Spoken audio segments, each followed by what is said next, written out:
members of the Afghan-American Association, distinguished guests, ladies and gentlemen, it is such an honor to be here with you today. I'm moved as well, and I want to express deep gratitude that we're having this conversation and that we're having it in California. This is where the largest diaspora, Afghan diaspora, lives. And this is where there is room for action. I'll start maybe with a personal story, because I am a proud representative of the Afghan diaspora from California. My family is here, and I remember very vividly when we came to the United States.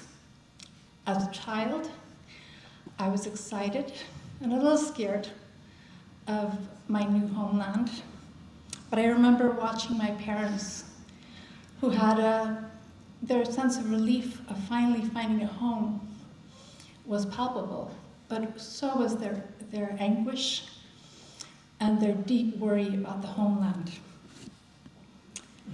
They instilled in us that our heritage was not a liability, but it was our strength, it was our resilience, and it was the seed that was within us to help others. We had suffered nowhere near what other Afghans are suffering or enduring. We had suffered from displacement. And now, as we are here today, I want to tell you, we didn't, as you said, Dr. Hussein, we didn't expect another cycle of displaced. We thought it was the end. We thought we had turned a corner. Tragically, we did not. But we cannot give up. Afghans do not have the luxury of giving up. Afghans inside Afghanistan don't have the luxury of giving up, and nor do you.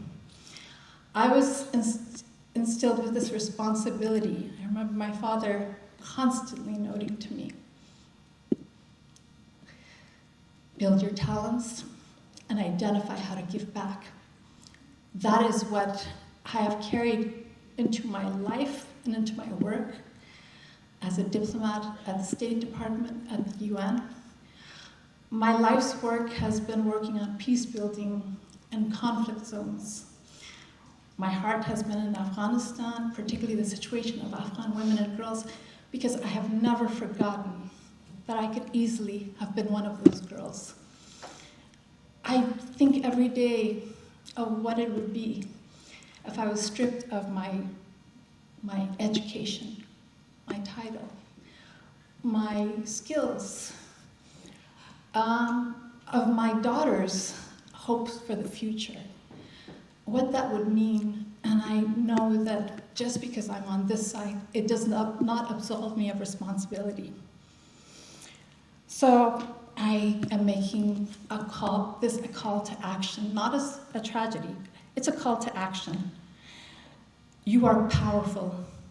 You're powerful representatives to the US and the international community.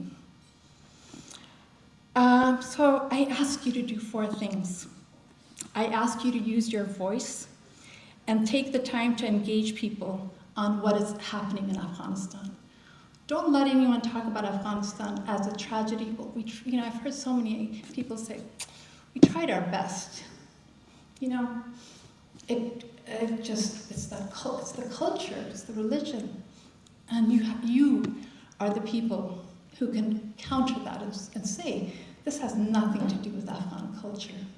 This has nothing to do with religion. Others are doing it. I'm really filled with gratitude. The Organization of Islamic Conference has repeatedly said it. I worked and appealed with Muslim majority countries to make that case. But each person in this room has that responsibility to make the case and talk about the implications of not acting. Mr. Faryabi spoke so powerfully that this is not just about human rights. This has security implications. A country that is left to extremists will become the next big security threat. We've seen it before, and tragically, history is repeating itself.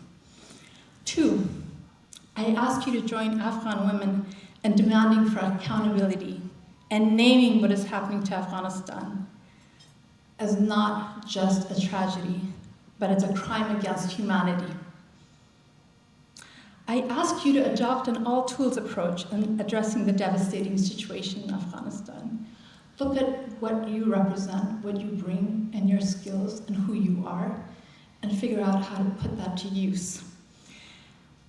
And I ask you to join Afghan women in demanding a place at the table for Afghan women in political processes and deliberations on Afghanistan.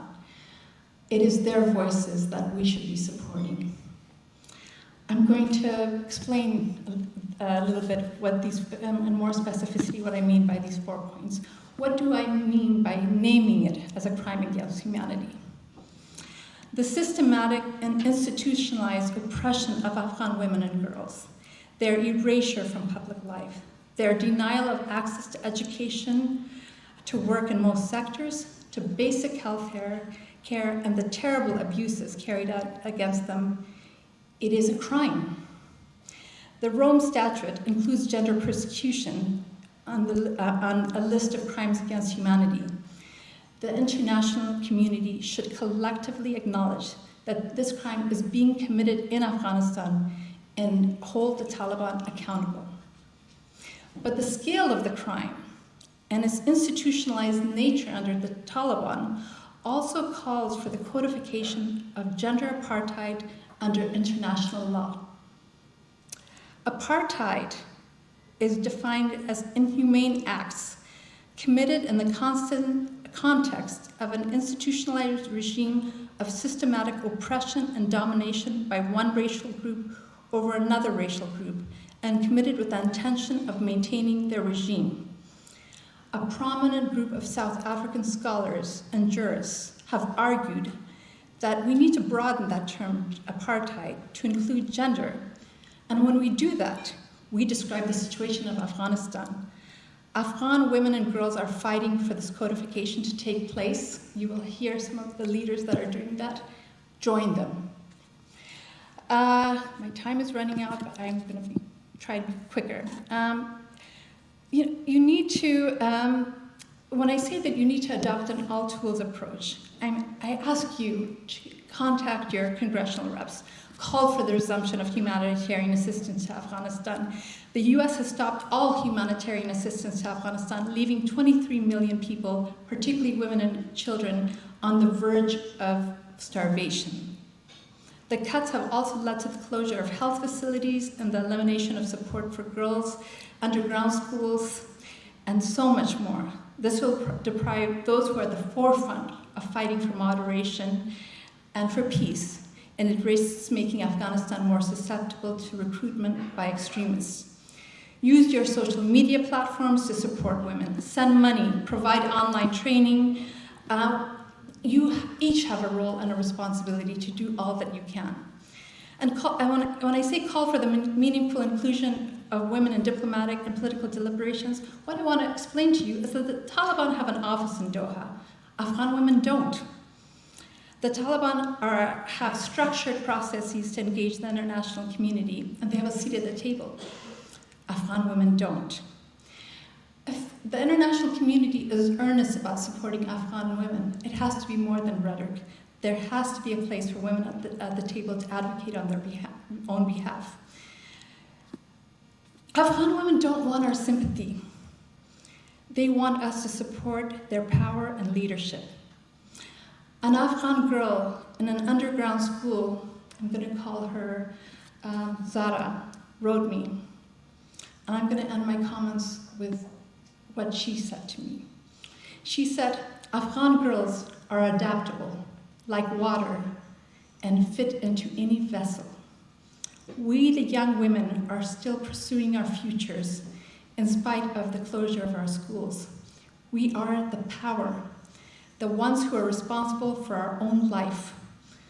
We not only have hope for peace and equality for ourselves, but also for other girls. We are unstoppable. We will continue to grow and bring about change in this situation. It is high time, so please join hands with us to put an end to this heartbreaking chapter of human suffering and injustice. Thank you.